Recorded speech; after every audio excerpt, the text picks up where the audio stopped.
Hello agents, and welcome back to another Division video. Today I'm starting a new series of videos where I quickly recap the state of the game so you can get all the news if you don't have time to watch the full 30-minute show. And I'll release these videos as close to state of the game finishing as possible. So first of all, they started off the show by letting us know that this stream was going to be focused on fixes that they've applied to the game since the release of episode 2 title update 6. And they also wanted to let us know that we're going to help them decide on the future of how state of the game works and other various formats that they're going to try out. They kicked it off with letting us know about schedule changes. The first main schedule change that they wanted to talk about was how Division 2 maintenance was going to be on Tuesdays. Division 1 maintenance was going to be on Thursdays, and that was only going to be every 2 weeks, and again, only if needed. They wanted to basically get reset maintenance and everything to do with the game all on one day to stop confusion going forward. They then moved on to Kenley College and how more fixes have been applied to it. The chapel is now apparently fixed. Apparently they did some fixes and people were unable to get into the chapel, and then they would run all the way through Kenley College and still be unable to get into the chapel. If you completed Kenley College since it reopened this time, you should now be able to get straight into the chapel. If not, they're just advised to run the whole thing all over again, and at the end of it you should be rewarded by getting into the chapel. This was after they noticed that the last time it went live, if you completed it previously, you was able to get straight into the chapel and redeem all of the rewards. They then moved on to talk about the maintenance notes from the 13th of November, which I'll run through very, very quickly. They fixed an issue that caused the flares to be stuck in players' arms after doing the new flare emote. And I've done that myself. The minute you move, you tend to find that the flares are sticking out of your arms at the top. They fixed another issue where Dark Zone perks were available at the base of operations, which has been annoying everybody for some time. They then fixed another issue that caused these characters' faces to become distorted after cutscenes.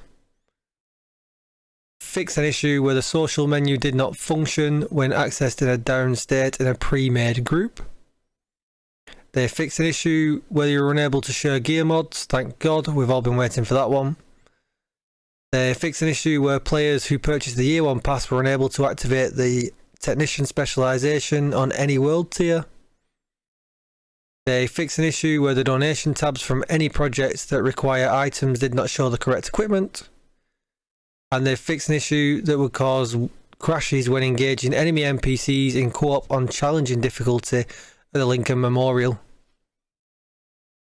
I've not had any word yet looking on the forums if any of these fixes have been problematic, but so far so good, everything seems okay.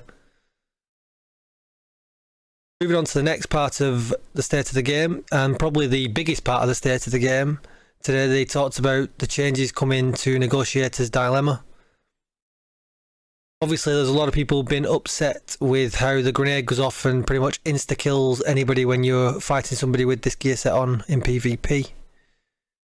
They mentioned some changes that for now are what are sketched out, so these are in no way what might come to the game, it's just initial thoughts. Changes to the blowback talent, where the grenade will no longer explode instantly. The grenade's going to get itself a 2-second fuse timer. The UI is going to give a notification when the grenade is launched. So this way you can see the grenade much more clearly when it's coming towards you.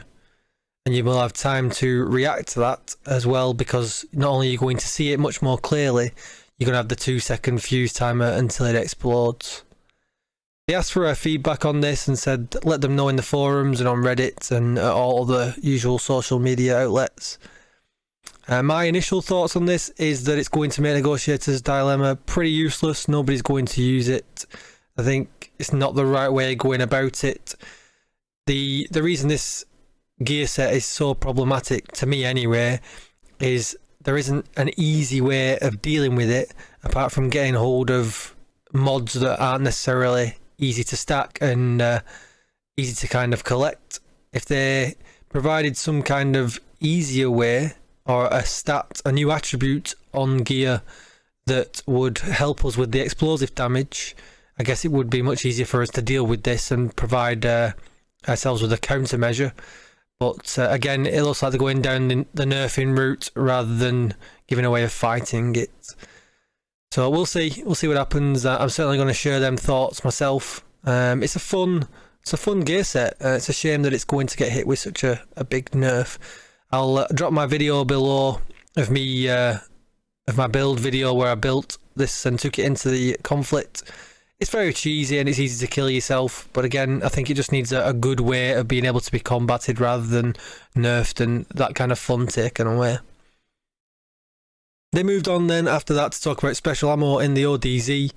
There's currently a glitch where you can get yourself an unlimited amount of special ammo, and as you can imagine, if you've not been in the DZ and you've not seen the grenade launcher spam in there right now, yeah, it's pretty horrible. So they said it's on the radar, but no fix as of yet. They also talked about an invisible wall issue that they've had reported to them quite a lot, so that when people are just basically running, you walk into an invisible wall and you no longer can progress. They need much more information feeding to them on this, so if you've got any information, guys, please throw it up on the forum. As it stands, it didn't look like they had identified what was causing this. They mentioned a bug for Xbox users, where if you were streaming on Mixer, or you was using the recording feature of the Xbox, the DVR recording feature, that no sound would be included in these clips. They'd identified what the issue was, and they said a fix was coming soon. It was ready to go, but essentially they were waiting for the next update to be able to deploy that.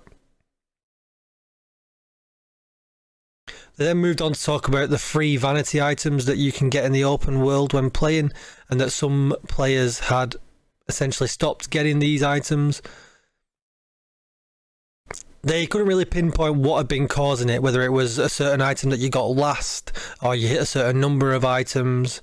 So what they essentially did was tell us that they've reworked how this system works, and basically made it so that all 72 items are available in the open world with no kind of consequences or rules. They'll just drop as 72 items with your usual RNG, and again, that'll be coming in the next update.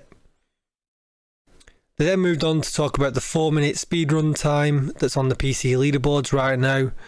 They were a little bit unsure about it.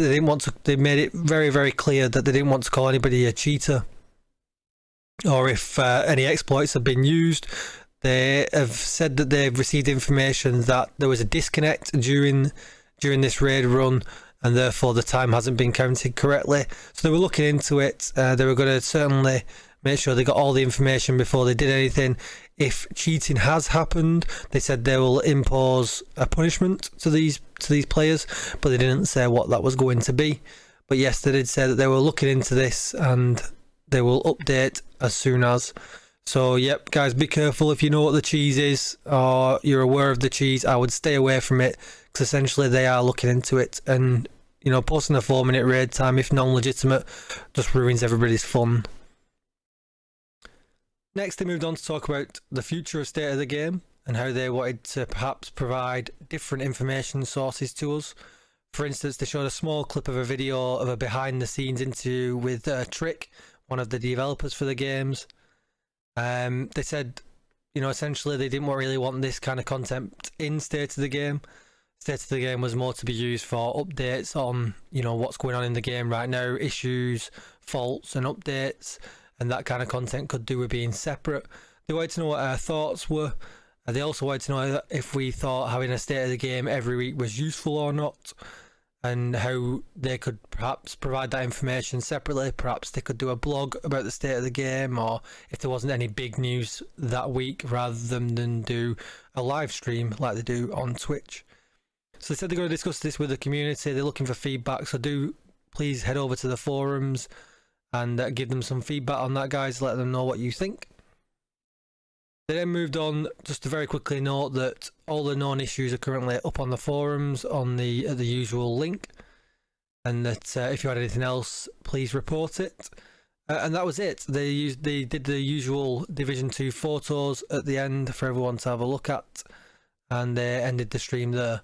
Unfortunately, we didn't get any information about the stats in the raid being broke, so when you complete a boss in the raid, all of the damage stats are currently broke. You've no way of telling if they're your stats or your other team stats or combined stats, or if the stats are even correct. So no update on that, unfortunately. I'm going to head over to the forums myself and see if that's on there. If not, I will throw a post up, because they have not worked since TU6 came out. So essentially we do not know how well our builds are doing in the raid, apart from eyeballing what's actually happening and how quick we're actually running it. So thanks for watching, guys. If you found this video useful, please subscribe, like, or hit the bell button for notifications when I do post up new videos. Comment below on your thoughts for this state of the game. Let me know what you thought of the changes, especially to the negotiators gear set. I would like to know your opinions on that as well. Also, let me know if you like this kind of video and if the quick recap was useful, and if you would like to see more of these going forward. You'll be able to find me most days streaming over on Twitch, twitch.tv/DJTICKLE. I stream there from 7 PM GMT, which is UK time right now. Thank you for watching, guys, and I will see you in the next one. Goodbye.